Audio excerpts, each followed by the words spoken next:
welcome back to the Access Vikings podcast. I'm Emily Leiker, joined by my Minnesota Star Tribune colleagues Ben Goessling and Andrew Krammer.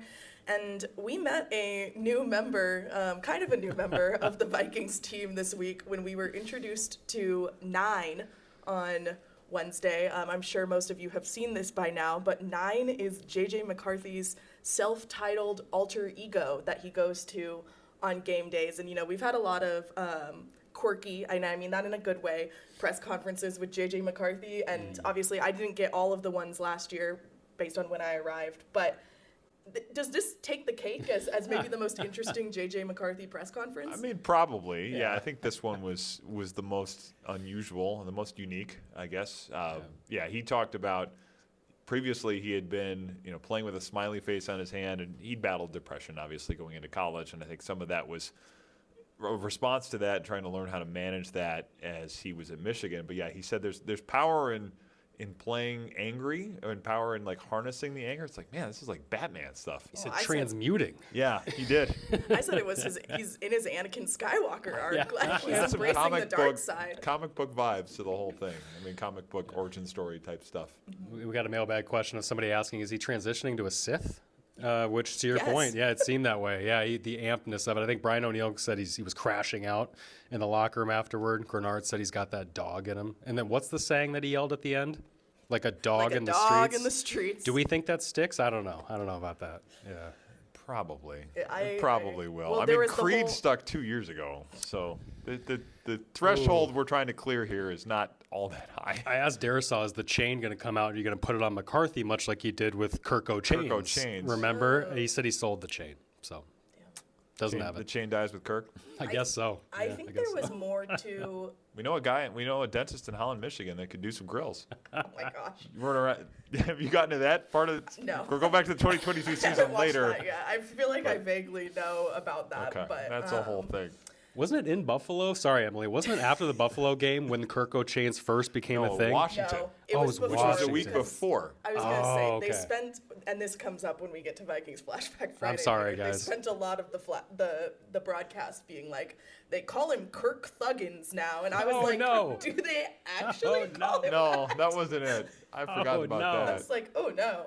Yeah, that would the first time with the chains was a week before. I think the time where he was dancing shirtless on the plane was maybe after Buffalo. That's what I thought. Yeah. Okay. Yep. I was going to ask when that happened. There was I forgot the evolution. There was a certain threshold, and then it went to another one the next like some week. Pokemon evolution. Anyway, you guys had Twitter questions. Oh yeah, the Vikings play this week. Yeah, and we're still we were in a pipeline there, and then it just got completely blown up. But yes, JJ McCarthy's alter ego, that was a highlight. I do think that the dog in the street thing came up Thursday, that Justin Jefferson maybe got asked about it, and then it got passed along to Walter Rouse. We were all working the locker room when Justin spoke yesterday, and then everyone who had been at Justin came in and spoke to Walter Rouse. So that I'm assuming is on Vikings.com if people want to see what Walter Rouse had to say about. I think Julia Daniels from Carol 11 did a video on it as well. Walter Rouse actually said it originated with Leroy Watson. So the tackle from training camp? Correct. Yes. Wow. Yeah, who apparently uttered the thing that might or might not become the rallying cry for the 2025 Vikings. So Leroy Watson. Shout out. Make of that what you will. We met 9. We also learned that Miles Price's nickname is Jug, not because he is constantly on the jugs machine. But because his head is shaped like a jug. And I'm saying that verbatim. That's not coming from us. That is coming from Matt Daniels, who said it came from the wide receivers. As far as nicknames go on this team, I like that one. Like that's up there. I mean, there are some other ones. Yeah, there are some other ones. I remember we did Dan Chisena, the old special teamer, was hot sauce. Hot sauce. And no one could explain why, or at least no one wanted to publicly explain why. I'm not exactly sure what went into that nickname. Probably some locker room humor in some of these things. Yeah, Jug. That's the fun stuff. We should note before we get into answering some questions, we don't have the Friday participation report yet or the game statuses, but we have seen Aaron Jones out on the field this week. It does look like he's trending towards being able to play on Sunday. There's only one team with an injury report this week. Yes, I was going to bring that up as well. The Ravens, through the first 2 days of the week, have said that they have no injuries to report, and they have been quite the injury-riddled Baltimore team Ravens this year. have no injuries, you're saying? That's what the report says. Of all teams to have that happen, it's interesting. I saw someone at PFF find out, they dug through this, somehow found out it was just the 8th time in November or December a team has ever done that since like 2005 or something. Interesting timing. Yeah.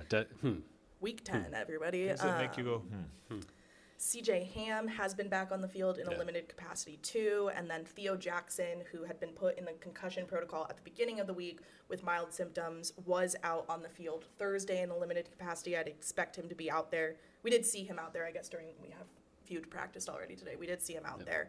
I think those are the notable guys here.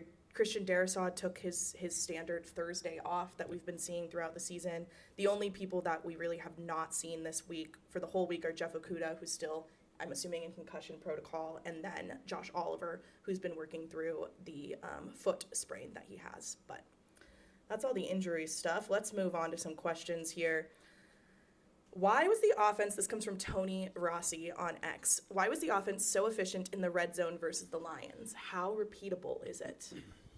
Well, some of it was J.J. McCarthy. I mean, I think some of it, is that repeatable? I mean, they certainly hope so, because that means that their quarterback is starting to play more efficiently. I think the throw he hit to Jefferson, we've talked about it. I think we talked about it after the game, but it's the fade route that converts to a fade against press coverage. I mean, we've seen them burn teams with that, and Jefferson obviously makes a great catch, but Phenomenal. McCarthy threw a good ball. Yeah, I mean, Jefferson, that catch was it probably hasn't been talked about enough, but yeah, I mean, to fight a guy off and basically catch it with one hand, that was, I feel like Jerry Rice had a famous one like that, and this felt a little bit like that. Yeah, but McCarthy to make the throw, to trust Jefferson, to put it where he did, and then the Hockenson touchdown where he's working back and basically finds a zone. I asked TJ about that yesterday, and he said some of that is the two of them getting to the point where they see zones and feel zones the same way.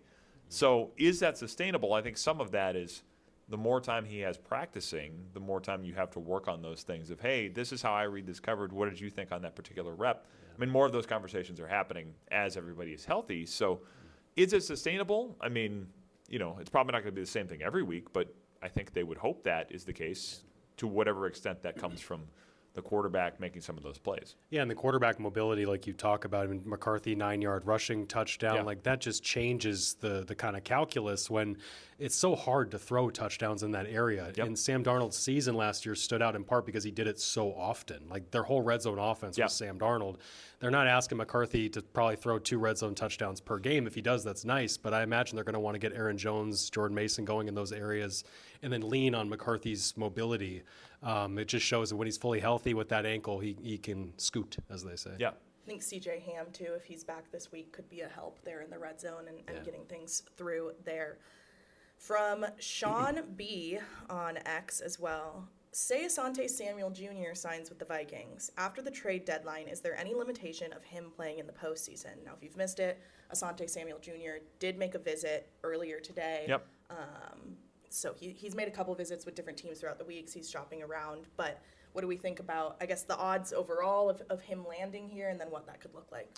Well, I mean, he's had a lot of interest. I think a lot of the question with him is, coming off that neck injury, how the medical stuff is going to work out. It'll probably depend somewhat on that and how comfortable teams are with him being cleared and what that's going to look like for the rest of the season. So, yeah, I think if he's here, he'll probably work his way into a role. I don't know that is, you throw him in there and give him the whole thing right away. If he were to sign, you're not going to see him Sunday. I mean, I would think you're talking next week at the very earliest before he's out there. But, yeah, I mean, I think obviously somebody they're looking at and somebody that has played enough, has had enough success in the league that would help. I mean, with Jeff Okudah being hurt, and the corners I think were a question anyway. So Jeff Okudah being hurt makes it only a bigger question. It's completely reasonable and understandable that they'd be looking for help. So I think if they feel good about it medically, then you probably take a swing at it. Yeah, Emily, this is November 2 for 2 for you being here on the Viking beat where they've leaned on Fabian Moreau as their emergency break glass in case of emergency cornerback. It's kind of how we lean on Emily. Right, Break glass exactly. case. If there's an emergency, Emily's got it covered. The strip's Fabian Moreau. I feel like but no, they like Fabe. The reason why they bring him in there, put him above Dwight McLeathern, and bring him off the practice squad is because they trust him to do these things. But I think there's a ceiling on Fabian. That's why he's available every August. They want to bring in probably somebody in Asante Samuel who's shown he can have a higher ceiling. No ceiling on Emily. I was going to say, what's the answer on my ceiling? Okay, this is a silly one, but it feels like we're kind of in a silly mood right now. And generally this week, as if you watched our Wednesday episode, it was quite silly as well at points. From Get Quackin' on X, who do you think is the champion arm wrestler on the team?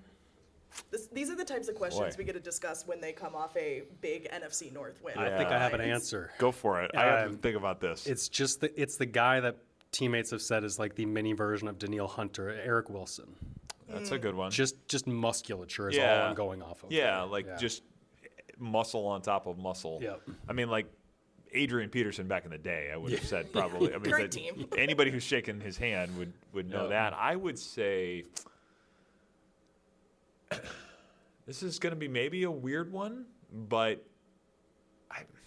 because you think grip strength probably in a lot of cases. Anybody would with help. dad strength? You know those dad forearms? Yeah. Anybody who? Andrew Van Ginkel was the one that came There to you my go. mind just because like country strong. I heard some Country stories strong. so I say that because I went down to Rock Valley last year, Rock Valley, Iowa, and talked to a lot of people in town about all the work he'd done to help with the flooding.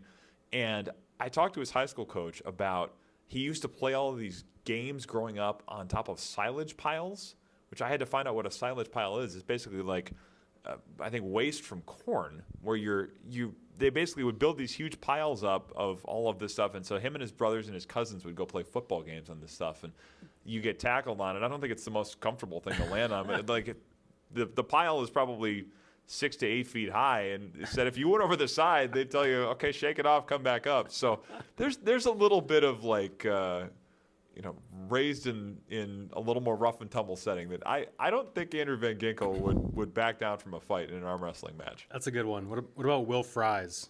The guy who was raised, when you talk about upbringing, the guy who was raised, doing push-ups with chains on his back? Yeah. Oh my God. As he told us? I forgot about that story. I was going to say TJ Hawkinson maybe That's not as a bad shout one. too. Like, Yeah. Like he's got some arms on him, like, and again, the kind of more farm boy, Iowa, Grip strength. If you went to Iowa, here. This is a good Friday locker room conversation. Like, just It's actually to go up and Josh Metellus. If you're listening to this sounds like a future episode of Tell Us with Metellus. So if you want to use it, talk to our people. We can, can we send you the cameo? bill. just at least credit the Access Vikings podcast. Thank you, Josh. Okay, we'll loop one more serious one in here. We mentioned, obviously, the trade deadline earlier this week. No moves for the Vikings. I'm not sure how to pronounce this person's screen name, so we're just going to go. You'll know this is your question. Given all the trades before deadline, do you think the Vikings made a mistake not indulging in a trade? Well, we know they indulged. Yeah. So, pulling the talked. trigger. Actually doing it. Yeah, I mean, there were certainly calls, and they took calls, made calls, all those things. I don't know if it's a mistake, because I think some of the approach they've taken is there is a large stockpile of draft picks coming, some of which they don't have concretely yet because the comp picks haven't been officially awarded, but they expect to get comp picks, and they expect to have quite a few picks in next year's draft, which they have not had for a while, certainly have not had this number of top 100 picks. And I think there has been a need to keep those picks because they need young talent and they need affordable, controllable talent. So if you're making a trade at this point, you are probably dipping into that stockpile of picks. And it may not have been one of the high ones depending on what you do, but I think some of the larger picture mandates that they keep those picks. And I think that's probably why, in part, they didn't do it. So I don't know that that's a mistake when you look at it from the larger picture. I at least think it's in keeping with what we would expect their larger strategy to be. Yeah, and I don't think anybody expected them to trade 2 firsts for Sauce Gardner. No. Or make a move like that. And then what else are you really trying? How else are you really improving? And then how much is it an overpay for a middling player another team wants to get rid of? If someone's on the trading block, there's probably a pretty good reason for it. And like you said, Ben, you've detailed from the salary cap perspective the flexibility they do have with their current contracts, but they have the most cash spent this salary cap year in 2025 of any team. That means they've got a lot of talent. They're just finally getting healthy, and I'm sure we've heard O'Connell talk about, they feel like this is just now starting to see the vision of what they can become. Why try to mess it up by overcompensating, perhaps? Yeah. Right, that's what I was going to bring up, is that's been like the messaging we've heard the few times this has come up this week, is that they have not gotten a look at this full team in the capacity they imagined it really at all this season. Like every game this year, there's been at least one key cog of this team missing, whether it be on defense or offense, whether it be Ryan Kelly or Andrew Van Ginkel. There's always been someone missing. And so it's like, do you take the gamble on, hey, let's go get someone we haven't seen at all, not even in training camp, whatever, bring them in and hope that maybe they're better than just a guy you haven't seen because of injury, versus, okay, this guy that we know, that we like, has been in our locker room, knows our schemes, he's coming back, we're going to put full trust in him, and then also allow some of these younger guys to come up, maybe get some more reps as well, so that you're building forward. I think you look at the key positions on this team, they are starting to move into a youth movement there. I mean, both of their QBs are in their 20s. Like, they're trying to move towards building some younger guys up, and I think this indicates that as well. I didn't quite realize that they got 8 defenders who make at least $7.5 million. I didn't realize that Sunday's game was the first time against the Lions that they'd all been out there together. Yeah. They hadn't had them all with Harrison, Cashman out, Van Ginkel out. Like, they just hadn't pieced it all together one Sunday. And then obviously most of the high-profile injuries have been on offense, and then the Addison suspension. So, yeah, they feel like they want to see what they got, and they're going to have, in terms of schedule, a bunch of tough opponents to do it against. Yeah, that is the interesting stretch with this, is that the schedule is really tough, but they're going to know. I mean, I think I made that point in the newsletter a week ago with McCarthy, that this 10-game stretch from when he came back to the end of the year, I mean, 10 games is hard to extrapolate completely and say we know exactly what a quarterback is over 10 games. I mean, I think that's a dangerous assertion to make. But if you are going to have to make some decisions based on what they see from the quarterback this year, it's not a bad stretch to do it, because you're going to do it against a lot of good teams. And that's probably true across the roster, in the sense that a lot of the decisions they have to make on, do we keep this guy on defense? Do we keep this guy on the offensive line? You're going to be able to weigh it off of games that mattered against playoff caliber teams.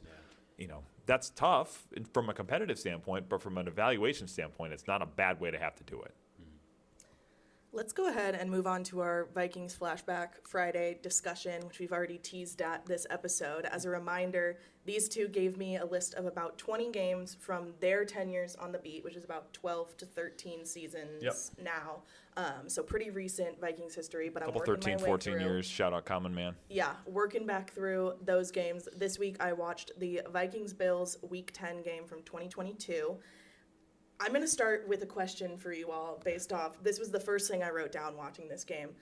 What has been Harrison Smith's best hairstyle in the years you guys have covered him? Because he's rocking kind of the headband, longer hair this year. Was that the year he had the longer? Yes. I remember that. That was like a Keanu Reeves kind of thing. There was that, and there was something during COVID, because I remember getting on Zoom calls. He had like a weird hairstyle from some movie he saw on Netflix that apparently wasn't very good, but he saw the haircut and liked it, and we asked him about that. We had a couple of just wide-ranging Zoom conversations with Harrison. Or not Sean Connery, Nicolas Cage, because we got to talking to him about Nicolas Cage movies a lot. Yeah. Not Sean Connery. Yeah, Nick Cage. The haircut.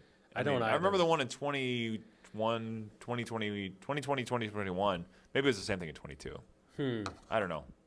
Yeah, Emily, I can't answer that really, other than to say that when he was the Hitman, wasn't it just clean shaven? Yeah, early in his career, it was almost completely clean shaven. He was just absolutely destroying people. It's like the headband. It was no style. Okay, yeah, that's shorter than what he had the previous 2 years. Yeah, no style, all substance. That's better. Early Harrison Smith would be my vote.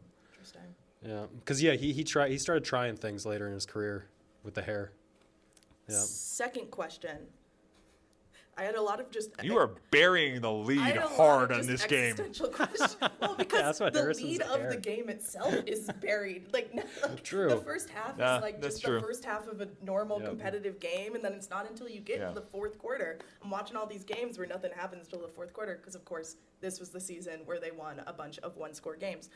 Do the Vikings need a bit? We mentioned this a little bit with the Kirk Thuggins of it all earlier, but like they had that season where Kirk O'Chains is coming out and all that stuff, the playing video. Last year they have the dancing and the viral celebrations. Chris Boyd started Kirk O'Chains. He's the one who took the chain and donned it on Kirk. Sorry. Do the Vikings need a bit? I think they're trying on like a dog in the street. That's the bit this year, maybe. They do though. I feel like they need one because last year, did they have one last year? Did they really? Was there a bit last year? It was going 1-0 every week. There was that. I think it's the viral Singing "Many Men" by 50 Cent. That was their post game kind of. They had a little tradition there. Gosh, I don't think they really had much. Well, the bit was dancing. The bit was all the celebration. Last year was the celebration. Sorry, you're right. It was Cam Bynum stuff. That was the You are the bit. They don't really have one this year, and I feel like this team could use one. I do. I think there's a correlation. I'm not questioning the vibes. There's a correlation. I'm not questioning the vibes. But I think there's a correlation between a distinguishable bit and having a good season. Because did they have one in 2023? I mean, Josh Dobbs. Well, Creed bled over from 2022, No, I think that was 23. Oh, was it? I think it was 23 only because the Rangers were using it during the World Series and Garrett Bradbury found it. Garrett Bradbury's a big baseball guy. And then so they started playing it, and then Kirk grabbed onto it. Shocking. Maybe there's a correlation between quality of bit and team success. I don't know. There's analytics to be done here. Kwesi, if you're watching. There's a study to be done. Kwesi, we need you back on the pod. We need a PFF grade on these bits. We need a bit above replacement score. Then we need Wes Phillips to talk about the PFF grade of the bits. Dr. Phillips has been What do you think of our assessment of the bits? Okay. The real reason this game is on the list is not Harrison Smith's hair or the fact that the Vikings need a bit or that Jefferson did his first hamstring pull. Very quickly, the catch of the fact year. That if anybody accuses us of derailing this, no, this is my time to derail. Okay, it's true. It's all about my thoughts on this game that I'm being forced to watch. This was a great game. We treated you to this. There's a lot of other bad games on the list. Catch of the year, and there's two catch of the year, catch of the careers. In that Stephon Diggs has one early in the game where they're like, this is going to be on his Hall of Fame tape, and it will be. It's a phenomenal catch. And then Jefferson comes back with that crazy one-handed one where the other hand bringing the ball down is whoever the defender is. I don't remember. But Jefferson hauls it in. And I was like, holy moly. That one-handed catch we saw the other day against the Lions was good, but this is like... that's like the statue outside U.S. Bank Stadium. It's the most famous catch he's ever made. I remember because the press box at Highmark Stadium we were in the end zone in the corner. Yeah, you've been there. And he gets up with the ball, and my first instinct was he is trying because it was 4th down and they would lose a game. I thought he was trying to sell it like he caught it, hoping that the Bills wouldn't review it and that the Bills wouldn't challenge and it wouldn't get reviewed. And then we saw the replays. Because everybody in the sidelines is going catch. And we saw the replays. I just remember I yelled when I saw the replay. We're not supposed to cheer in the press box, but sometimes there's just moments of utter shock. Yeah. I think I yelled, no, he did not. Because it was there's no possible way he brought this in. There's just some games, that game, the Minneapolis Miracle, any number of games in Vikings history where, you're just standing there and all you can say is, what the bleep? Yeah, it's just disbelief. That is when cheering is allowed in the sense that, holy cow, we've just witnessed a play that's just going down in NFL history. You can't believe this just happened. Everything under that 2-minute mark in regulation is just absolutely insane because that's just inside around the 150, 145 mark. When did the Josh Allen fumble happen? Later in that drive. So that is just inside the 1-minute mark. Wow. They're down at the goal line. Yep. Remember, they didn't score on the Jefferson catch drive, and this is going to be part of you're going to get into this. I imagine. So at the end of that drive, they're down at the goal line. I think CJ maybe tries to run it in, and then Kirk tries to run it in, and then I think there's. Yeah, Kirk sneaks, and then I think there's one more Kirk sneak attempt, maybe. And he, doesn't extend the ball. His helmet starts to cross the goal line, but he doesn't get any movement because he goes low in the the scrum and like the push, and I feel like a lot of quarterbacks usually go high. Yeah. Now, especially when you're leaping for the end zone, guess it's like you're right, yeah. you have more ability to Right. move your arm and extend Yeah, the get ball. both hands on it. Yeah. Though of course you also risk like the ball getting knocked out of your hand. So I understand that there's pros and cons there. But yeah, he doesn't get the touchdown, so they turn over on downs Yeah. at like the half-yard line. So quickly on that, Yeah, go ahead. the episode of quarterback that gets Right. into this, we get because they're mic'd up, we get O'Connell asking Cousins after that play, did you call that on your own? Because that apparently had not been the call, and O'Connell said, hey man, I was going to call timeout. So Kirk basically decided to call it on his own, and O'Connell was going to call timeout and would have saved it, and it was sort of this like, well, nothing we can do about it now, but I can't get super mad about it, but like, oh, well, yeah, well, now we blew that, and that was the thought process. I remember that on quarterback, like, oh my gosh, that added another layer to that 6 months after the game or whatever it was when the quarterback came out. And it's so funny because all the rest of this that I'm about to talk about, this all happens in like maybe 15 seconds of game clock. And at one point, the broadcast crew goes, we've lived a full life down at the goal line. And I said, yeah, I feel it. Like even watching, I can't imagine how you two were feeling having to write off that game. Like Ben, especially doing the gamer. Like that's one where you don't want to have to do the gamer because of stuff like this. But so they turn the ball over on downs. The Bills come back out. And Josh Allen fumbles it on the first snap. And Kendricks recovered it for a touchdown. For the touchdown in the end zone, which then I think gives them the 30-27 lead. Yes, that then the Bills go down, get the field goal before overtime. Which again, like I'm watching these games and I'm like, oh, they're just going to win it. For whatever reason, I'm just like, they're just going to win it in regulation. And then we always get to like 2 minutes in the fourth quarter and there's still 20 minutes of game footage left. And I'm like, oh, nope. It's not over in regulation. There's overtime. So at least there's still an element of mystery when I'm just looking at the score. And that was the game, that call where Allen's trying to sneak it out of the end zone. Because initially, the Paul Allen call of this became famous because they're saying they thinking it's a safety, and he's yelling, "Give us the safety," because that at least would have made it where they would have been down by a point, they get the ball back and have a chance to try to go kick the field goal to win the game. And then they say, "Oh, it's a touchdown," and they're going nuts in the press box. And I think the clip of that, LeBron James got a hold of the clip of this.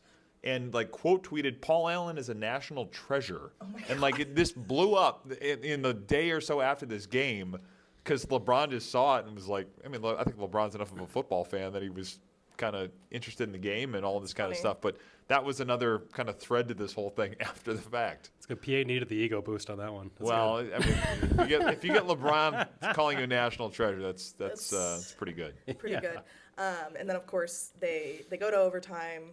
33-30 win for the Vikings, sealed with an interception. Patrick Peterson. Yeah, on Josh Allen. Yep. Which brings me, again, I had so many questions, existential questions I just wanted to pose about things off this game. What's the most electric way to seal a win? Because I think an interception, especially an overtime interception, is pretty high on the list. It has to be a walk-off score. It has to be a walk-off pick six, a walk-off receiving touchdown, Minneapolis Miracle. We've seen it. I mean, in Vikings history, we've seen the most electric way to seal a win ever. It has to be the walk-off score that completes an improbable comeback, right? Like, you're down by 6 and you get the touchdown or whatever. Like, it's Titans against the Bills in on the famous home run throwback. Yep. Yeah, probably. I mean, probably those, right? It's like the same thing as a walk-off home run in baseball. Yep. Yeah, and I guess, I mean, a pick six defensively would probably be the most electric because you're not thinking you're going to win. The other team's got the ball. They're throwing to maybe run the clock out or whatever, get the last set of conversions. Yeah.